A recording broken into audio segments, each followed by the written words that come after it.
ಓಂ ಸಾಯಿರಾಮ್. ನನ್ನ ಮುದ್ದಿನ ಮಗುವೆ, ನಿನ್ನ ನಗುವಿನಿಂದ ನೀನು ನಿನ್ನ ಆತ್ಮವನ್ನೇ ಬೆಳಗಿಸಬಹುದು. ಜೀವನದಲ್ಲಿ ಸಂತೋಷವಾಗಿರಲು ಕಾರಣಗಳಿವೆ. ನಗುವುದರಿಂದ ನಿನ್ನ ಮುಖದಲ್ಲಿ ತೇಜಸ್ಸಿರುತ್ತದೆ, ನಿನ್ನಲ್ಲಿ ಆತ್ಮವಿಶ್ವಾಸವಿರುತ್ತದೆ.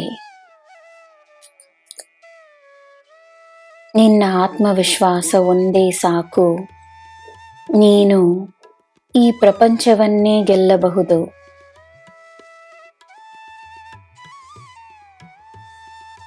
ನಿನ್ನ ಸಮಸ್ಯೆಗಳ ಬಗ್ಗೆ ಹೊರಗಿನವರ ಬಳಿ ಹೆಚ್ಚಾಗಿ ಚರ್ಚಿಸಬೇಡ.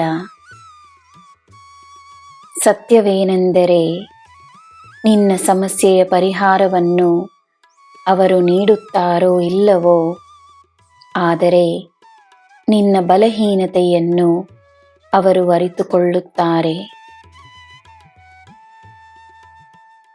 ನಿನ್ನನ್ನು ಬಲಶಾಲಿಯಾಗಿ, ಶಕ್ತಿಶಾಲಿಯಾಗಿ ನೋಡುವವರು ಮಾತ್ರವೇ ನಿನಗೆ ನಿಜವಾದ ಸಹಾಯವನ್ನು ಮಾಡುತ್ತಾರೆ.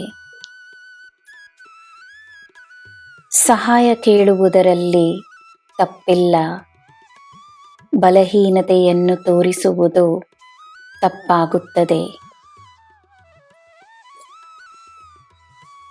ತನಗೆ ತಾನೇ ಸಹಾಯ ಮಾಡಿಕೊಳ್ಳಲು ನೀನು ಸಿದ್ಧವಾಗಿದ್ದರೆ ನಿನಗೆ ಬೇಕಾದ ಸಹಾಯ ತಾನಾಗೇ ಸಿಗುತ್ತದೆ. ನಿನ್ನ ಬಳಿ ನಾನೇ ಬರುತ್ತೇನೆ, ಇದು ನನ್ನ ಭರವಸೆ. ಕಲಿಯುವುದಕ್ಕೆ ವಯಸ್ಸು, ಸಮಯ, ಕರ್ತವ್ಯಗಳು ಯಾವುದೂ ತಡವಲ್ಲ. ಉದ್ದೇಶ ಹೊಂದಿದ್ದರೆ ಸಾಕು. ಹೊಸದಾದ ವಿಷಯವನ್ನು ಕಲಿತಾಗ ನಿನ್ನಲ್ಲಿ ಆತ್ಮವಿಶ್ವಾಸ ಹೆಚ್ಚಾಗುತ್ತದೆ. ತನಗೆ ನೀನು ಒದಗಿಸುವ ಸಮಯದಲ್ಲಿ ಕಲಿಯಬೇಕೆನ್ನುವ ಸಂಕಲ್ಪವನ್ನು ಮಾಡು. ನನ್ನ ಮಗುವೆ, ಈ ಗುರುವಿನ ಮಗುವಾಗಿರುವ ನಿನಗೆ ಜ್ಞಾನದ ಕೊರತೆಯಿಲ್ಲ. ನಿನ್ನ ಜ್ಞಾನ ಸದಾ ನಿನ್ನ ಬೆಳಕಾಗಿರಲಿ, ನಿನ್ನ ಶಕ್ತಿಯಾಗಿರಲಿ. ನಿನಗೆ ಎಲ್ಲ ಶುಭವೇ.